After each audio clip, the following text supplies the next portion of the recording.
Assalamualaikum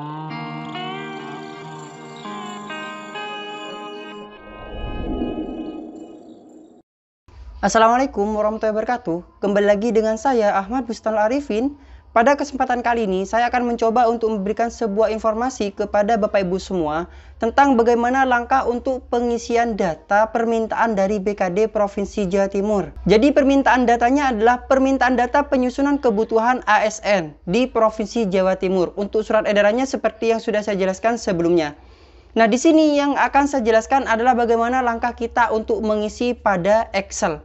Sebelum kita ke informasi, alangkah baiknya Bapak Ibu bisa like, comment, share, dan subscribe channel saya. Bapak Ibu juga bisa join di grup Telegram saya di STDD Eba Channel. Atau Bapak Ibu juga bisa follow TikTok dan Instagram saya di @abarifin_. Informasinya berikut ini.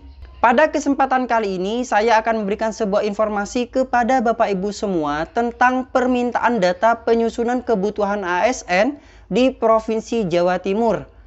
Nah, di sini saya telah memiliki sebuah Excel dan edaran yang nantinya saya akan meng-share kepada Bapak Ibu semua. Sebelum Bapak Ibu mengerjakan Excel nantinya, Bapak Ibu harus mengetahui terlebih dahulu langkah-langkah yang harus dikerjakan. Jadi, Bapak Ibu harus mengetahui jenjang jabatan fungsional guru terlebih dahulu agar tidak salah dalam proses pengisian data. Nah, di sini Bapak Ibu perlu saya informasikan bahwasanya untuk guru pertama itu adalah guru golongan 3A dan 3B. Guru muda adalah golongan 3C dan 3D. Guru media yaitu golongan 4A, 4B, dan 4C. Jadi ini harus Bapak Ibu ketahui terlebih dahulu, yaitu guru pertama, muda, dan media. Agar Bapak Ibu nantinya tidak salah dalam proses pengisian data pada Excel. Setelah Bapak Ibu mengetahui tentang jabatan fungsional guru, sekarang saya akan mencoba untuk menginformasikan bagaimana langkah proses pengisian pada aplikasi Excel-nya. Nah, di sini saya telah memiliki file Excel. Nah, file Excel di sini ada 4 sheet Bapak Ibu.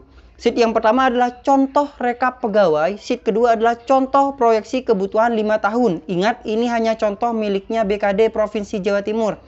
Sedangkan untuk sheet yang ketiga dan keempat adalah merupakan format rekap pegawai. Form rekap pegawai untuk yang ketiga, dan form yang keempatnya form proyeksi kebutuhan 5 tahun. Jadi kedua sheet inilah yang nantinya Bapak Ibu akan isi, yaitu sheet ketiga dan keempat, di mana ada form rekap pegawai dan form proyeksi kebutuhan 5 tahun.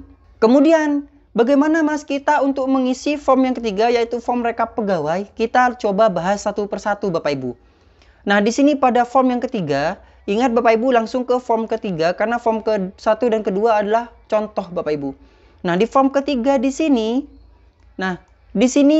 ada nomor, unit organisasi, jumlah keadaan PNS per 31 Desember, kemudian jumlah P3K keadaan per 31 Desember 2022, dan jumlah kebutuhan ASN berdasarkan analisa beban kerja.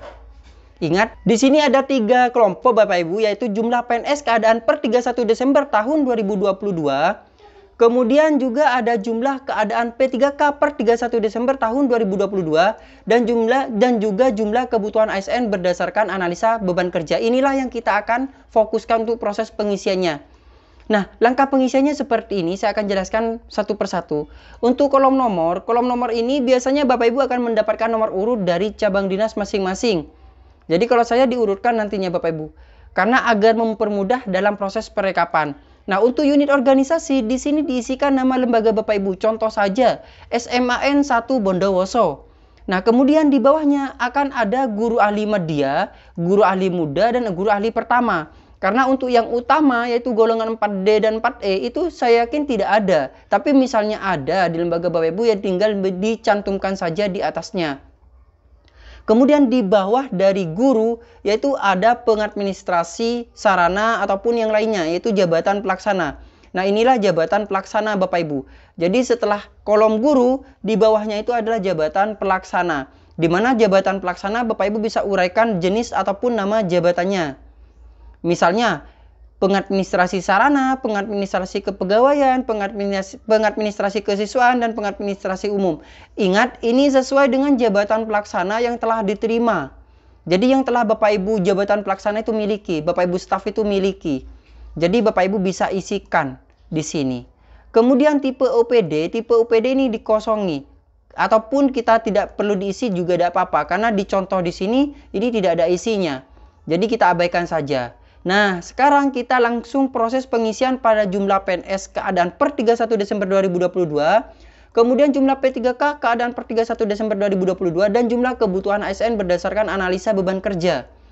Nah, kita langsung fokus pada tenaga guru dan jabatan pelaksana. Jadi, yang kita fokuskan adalah pada yang kolom berwarna biru ataupun biru toska yang ada di sini. Kalau yang lain kita abaikan saja. Nah, ini saya yang menandai Bapak Ibu, yang menandai warna biru ini saya. Jadi untuk jabatan pimpinan tinggi ini kan tidak ada di lembaga, jadi kita abaikan. Jabatan administrasi ini juga tidak ada sekarang kan di lembaga. Karena Kasubag itu sudah menjadi jabatan fungsional kan. Nah, sekarang Bapak Ibu kita isikan pada guru ahli medianya, yaitu golongan 4A, 4B, 4C. Nah, tenaga guru yang ada di sana itu ada berapa? Per PNS per keadaan 31 Desember tahun 2022 itu ada berapa? Itu maka Bapak Ibu isikan. Misalnya golongan 4A-nya ada 1, golongan 4B-nya 1, golongan 4C-nya 1, berarti kita isikan 3. Seperti itu kita jumlahkan. Nah, kita langsung masuk pada jumlah P3K keadaan P31 Desember dengan golongan ataupun yang sebaris dengan guru ahli media, otomatis tidak ada. Biasanya untuk P3K itu dimasukkan pada guru ahli pertama, yang 3A, 3B di sini. Kemudian setelah itu Bapak Ibu kita langsung pada jumlah kebutuhan ASN berdasarkan analisa. Karena untuk P3K sekali lagi di deretan guru ahli media itu tidak akan ada. Karena P3K biasanya di ahli pertama nanti Bapak Ibu, yang di bawah. Jadi kita isikan yang di bawah nantinya. Nah, untuk jumlah kebutuhan ASN berdasarkan analisa beban kerja itu berapa yang dibutuhkan? Seandainya di sini 3 dan Bapak Ibu membutuhkan untuk 4A, 4B, 4C-nya itu 1 tambahan, maka Bapak Ibu bisa isikan 5. Akan tapi saya sampaikan kalau saya menginformasikan itu untuk yang membutuhkan formasi itu ada di golongan ahli pertama. Biasanya seperti itu Bapak Ibu. Nah, jadi kita isikan saja untuk jumlah kebutuhan ASN berdasarkan analisa beban kerja ini kita isikan sama saja yaitu 3. Di sini tenaga gurunya 3. Jadi ingat saya mengisi tenaga guru ini masih Bapak Ibu. Kemudian setelah itu BUP. Nah, di sini ada BUP 2023. Apakah ada di tahun 2023 yang golongan 4A, 4B, 4C ini yang pensiun salah satunya? Seandainya ada, maka Bapak Ibu isikan berapa jumlah yang akan pensiun di tahun 2023 untuk BUP-nya yang di golongan deretan 4A, 4B, 4C. Misalnya tidak ada, maka Bapak Ibu bisa kosongi. Seperti ini. Nah, lanjut kita ke bawahnya, itu guru ahli muda. Nah, untuk guru ahli muda di sini, Bapak Ibu sama seperti tadi, kita fokuskan pada tenaga guru. Nah, di sini ada berapa golongan 3C dan 3D-nya? Seandainya ada 5, kita tuliskan saja 5, seperti ini. Dan kemudian satu deret ke samping untuk jabatan pelaksana itu kan tidak ada, otomatis tidak ada. Karena jabatan pelaksana nantinya akan masuk di bawah.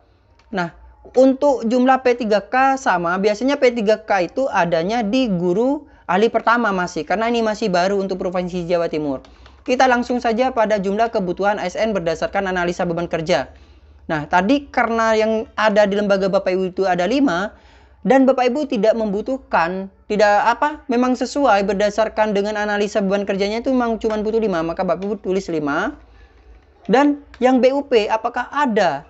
Golongan 3A, 3B ini apakah ada di tahun 2023 nantinya? Seandainya ada, maka Bapak Ibu tuliskan berapa yang akan pensiun. BUP ini adalah batas usia pensiun. Yang akan pensiun di tahun 2023 ada berapa? Misalnya 1, tuliskan saja 1. Seperti itu Bapak Ibu. Nah, untuk guru ahli pertama sekarang. Guru ahli pertama sama dengan guru yang di atas, yaitu guru ahli muda dan media. Di sini, guru ahli pertamanya ada berapa? PNS, ASN-nya ada berapa? Contohnya saja ada 2. Kemudian untuk jabatan pelaksananya kita bisa abaikan, karena itu biasanya masuk di bawah. Kemudian pada tenaga guru, jumlah P3K di sana ada berapa? Yang baru-baru. Nah, misalnya ada 2, maka tulis 2. Sehingga otomatis di sini beban kerjanya atau kebutuhannya di sini ada 4 sudah. Jadi di lembaga Bapak Ibu untuk PNS-nya kan di golongan ahli pertama itu kan 3A, 3B-nya ada 2 PNS-nya. Kemudian P3K-nya ada 2, otomatis 4. ABK-nya ada 4. Sehingga nantinya jumlah kebutuhan berdasarkan analisa beban kerja ini Seandainya Bapak Ibu tidak membutuhkan tidak membutuhkan lagi guru, maka Bapak Ibu bisa tuliskan 4. Akan tetapi kalau memang membutuhkan, di lembaga Bapak Ibu itu membutuhkan, maka Bapak Ibu tuliskan saja berapa kebutuhannya, kekurangannya berapa, analisa jumlah beban kerjanya itu berapa kekurangannya. Misalnya butuhnya di sini adalah 6, tuliskan saja seperti itu. Karena di sini adalah jumlah ASN berdasarkan analisa beban kerja. Nah, ini nantinya ketika 6, Bapak Ibu menuliskan 6, otomatis kan butuh 2 di sana.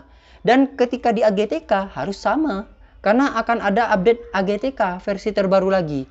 Sehingga harus sesuai nantinya. Yang dikirimkan usulan ke BKD dengan diinputkan di AGTK harus sesuai Bapak Ibu. Nantinya di sini akan secara otomatis jumlah ini Bapak Ibu. Sekarang kita masuk pada batas usia pensiun. Apakah ada di golongan 3A dan 3B yang akan pensiun? Seandainya tidak ada, kita tulis kosong saja seperti ini. Sudah, untuk guru ya seperti itu langkah proses pengisiannya. Sekarang kita masuk pada jabatan pelaksana. Nah, sebelum saya membahas jabatan pelaksana, saya sampaikan sekali lagi, di lembaga Bapak Ibu kan ada Kasubag Tata Usaha, di mana yang bersangkutan sudah dialih tugaskan menjadi jabatan fungsional. Nantinya seandainya ada, maka Bapak Ibu bisa tuliskan di sini, di insert. Di sini berarti dituliskan arsiparis kan jabatan yang diterima, dan Bapak Ibu bisa masukkan pada JFT di sini. Berarti butuhnya di sana 1, atau yang ada jumlah PNS keadaan per 31 Desember itu 1. Dan setelah itu di sini kita langsung masuk pada jumlah ABK, kebutuhan berdasarkan analisa beban kerjanya. Maka Bapak Ibu tuliskan 1 saja. Kalau memang butuh. Kalau misalnya tidak butuh 1, maka tulis 0. Akan tapi kalau misalnya Bapak Ibu tidak butuh 1, nanti mau digimanakan Kasubag Tata Usahanya? Mau dikemanakan? Nah, kan seperti itu. Maka Bapak Ibu nanti di JFT, nah di JFT di sini tuliskan saja 1. Bukan di tenaga guru ya Bapak Ibu, bukan di sini. Tapi di JFT di sini. Karena itu jabatan fungsional juga Bapak Ibu saat ini. Nah, tuliskan seperti itu. Nih, tuliskan 0 saja, misalnya tidak ada yang pensiun. Sekarang kita masuk pada pengadministrasi ataupun pada staf. Nah, di sini ada pengadministrasi sarana, kemudian kepegawaian, kesiswaan, umum, keuangan, dan sebagainya, sesuai dengan jabatan yang telah diterima. Nah, kita tuliskan saja di sini. Contoh saja, pengadministrasi sarana dan prasarana. Kita menuliskannya yaitu pada jabatan pelaksana, yaitu JFU. Kita tulis saja di sana untuk pengadministrasi sarana prasarananya misalnya ada 2, tulis saja 2. Dan kita tarik lurus ke samping. Di sini untuk P3K otomatis saya yakin tidak ada yang di jabatan pelaksana. Jadi langsung pada analisa beban kerjanya. Jadi Bapak Ibu bisa isikan di sini untuk beban kerjanya, analisa beban kerja berdasarkan beban kerja. Kalau memang di sana ahli atau pengadministrasi sarananya memang butuh 1, ya tulis saja 1. Atau misalnya di sana untuk JFU-nya memang beban kerjanya sesuai dengan yang ada saat ini, tidak membutuhkan lagi pada deretan pengadministrasi sarana prasarana, ya tuliskan sama saja dengan keadaan jumlah ASN saat ini, yaitu di JFU ada 2, seperti itu. Atau mungkin membutuhkan lagi, berarti ada 3, tuliskan. Misalnya Bapak Ibu membutuhkan 1 lagi tambahannya, sedangkan yang ada saat ini adalah 2, maka 2 tambah 1, tuliskan saja di sini jumlah kebutuhan berdasarkan analisa beban kerja ya 3. Seperti itu Bapak Ibu. Nah, misalnya ada yang BUP, maka Bapak Ibu tulis, jika tidak ada, maka ditulis 0. Seperti itulah. Sama seterusnya di sini. Jadi, untuk pengadministrasi kepegawaian, kesiswaan, umum, keuangan, sama langkahnya. Jadi, untuk jumlah kebutuhan ASN berdasarkan analisa beban kerja di sini, diisi sesuai dengan keadaan saat ini. Apakah membutuhkan atau tidak? Contohnya saja seperti ini. Lembaga Bapak Ibu, di situ ada 2 atau ada 1 ASN. Dan masih membutuhkan ASN di jabatan pengadministrasi kesiswaan 1. Maka Bapak Ibu di sini tinggal ditambahkan saja. Seperti itu. Hanya saja Bapak Ibu perlu saya sampaikan bahwasanya sebenarnya untuk jenis jabatan di sini, jenis jabatan di lembaga itu sudah diatur sebenarnya oleh biro. Waktu itu sudah pernah saya share sebelumnya. Bapak Ibu bisa lihat, nantinya akan saya cantumkan di kolom deskripsi agar Bapak Ibu bisa mengetahui sebenarnya untuk jabatan di sekolah itu hanya ada apa saja. Nah, itu sudah ditentukan oleh biro Bapak Ibu.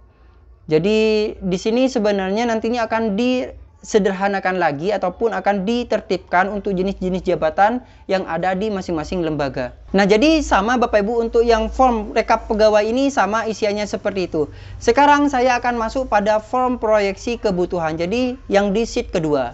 Nah, untuk form proyeksi kebutuhan 5 tahun di sini ada nomor, nama unit kerja dan nama jabatan, kemudian budgeting kebutuhan ABK. Nah, saya jelaskan ya Bapak Ibu, untuk nomor ini sesuai dengan yang di depan, nama unit kerja juga sama sesuai dengan yang di depan yang ada di sini. Kemudian budgeting pegawai saat ini. Jadi budgeting pegawai saat ini adalah yang ada saat ini yang sudah saya jelaskan tadi. Jumlah PNS-nya berapa? PNS dan P3K-nya berapa? Tinggal ditambahkan di sini. Kemudian kebutuhan ABK-nya berapa? Yaitu kebutuhan analisa kebutuhan beban kerja yang di sini. Bapak Ibu tinggal kopikan ke kolom yang ada di sini. Dan di sini jumlah yang akan pensiun, maka Bapak Ibu bisa isikan. Coba kita praktekkan saja biar Bapak Ibu tidak bingung. Di sini coba kita masuk pada guru ahli media. Nah, guru ahli media tadi saya menuliskan PNS-nya ada 3, kemudian P3K-nya tidak ada, otomatis sudah 3. Nah, dan jumlah kebutuhan ASN berdasarkan analisa beban kerjanya 3. Jadi otomatis saya isikan pegawai saat ini karena hanya PNS 3 dan kebutuhan pegawainya di sini hanya 3 juga, maka tuliskan 3 seperti ini. Nah, di sini apakah ada yang BUP, ada yang pensiun di 2023? Ternyata tidak ada. Jadi kita kosongkan saja di sini. Tidak perlu diisi. Kemudian kita masuk pada yang guru ahli muda. Nah, kita masuk pada deretan guru ahli muda yang di sini.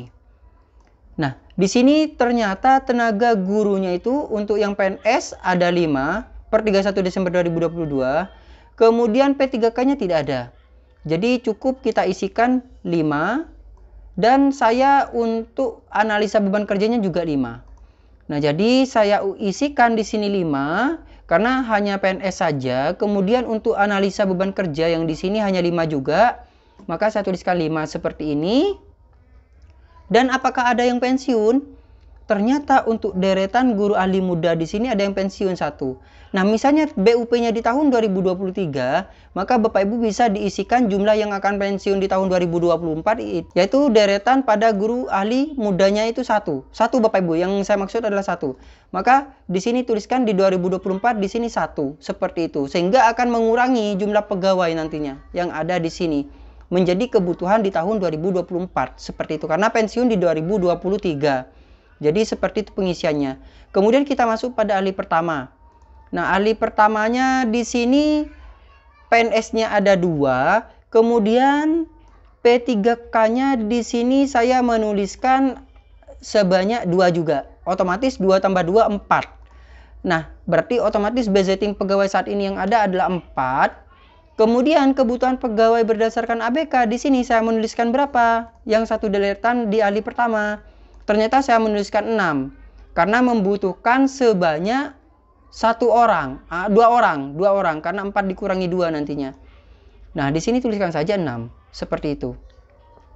Sehingga di sini akan mengurangi nantinya Bapak Ibu ketemu. Otomatis dengan seperti ini kan sudah ketahuan. Di sini kurangnya sudah 2.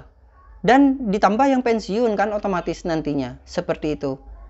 Dan sama seperti hal guru, pengadministrasi sarana prasarana Bapak Ibu bisa isikan. Contoh saja untuk pengadministrasi sarana dan prasarana di sini kebutuhannya 2 dan di sini untuk jabatan pelaksana membutuhkan 3. Dah, pegawainya ada 2, butuhnya ada 3. Seperti itu. Nah, di sini 2, butuhnya ada 3 dan tidak ada yang pensiun misalnya seperti itu. Nah, jadi formatnya seperti ini. Nah, Bapak Ibu terus mengisikan seperti itu langkahnya. Jadi mengisikan budgeting jumlah pegawai saat ini, di mana pegawai saat ini per 31 Desember 2023 itu berdasarkan PNS dan P3K dan juga kebutuhan ABK-nya berapa. Apakah butuh tambahan atau tidak. Dan Bapak Ibu juga memasukkan jumlah yang akan pensiun. Pensiun di 2023 Bapak Ibu bisa masukkan pada jumlah pensiun di tahun 2024. Seperti itu nantinya. Nah, Bapak Ibu bisa lengkapi sendiri. Dan Bapak Ibu nantinya bisa dikirimkan file ini ke cabang dinas. Dan cabang dinas akan merekap ke bawah seperti ini. Jadi saya akan merekap nantinya Bapak Ibu. Akan merekap jumlah data-data yang ada di sini. Selain merekap data guru, juga cabang dinas akan merekap jumlah kebutuhan yang ada di OPD-nya sendiri atau di cabang dinas tersendiri. Nah, mungkin sekian informasi yang dapat saya sampaikan kepada Bapak Ibu semua. Untuk link spreadsheet atau link format Excel ini akan saya cantumkan nantinya di kolom deskripsi, atau Bapak Ibu bisa kunjungi karena saya memiliki website baru yaitu www.abachannel.com. Jadi Bapak Ibu bisa kunjungi, nantinya akan saya cantumkan link untuk unduh file ini di sana. Bagi Bapak Ibu yang baru menemukan channel ini, jangan lupa untuk like, comment, share, dan subscribe channel saya. Bapak Ibu juga bisa join di grup Telegram saya di Aba Channel. Atau Bapak Ibu juga bisa follow TikTok dan Instagram saya di @abarifin_. Terima kasih. Wassalamualaikum warahmatullahi wabarakatuh.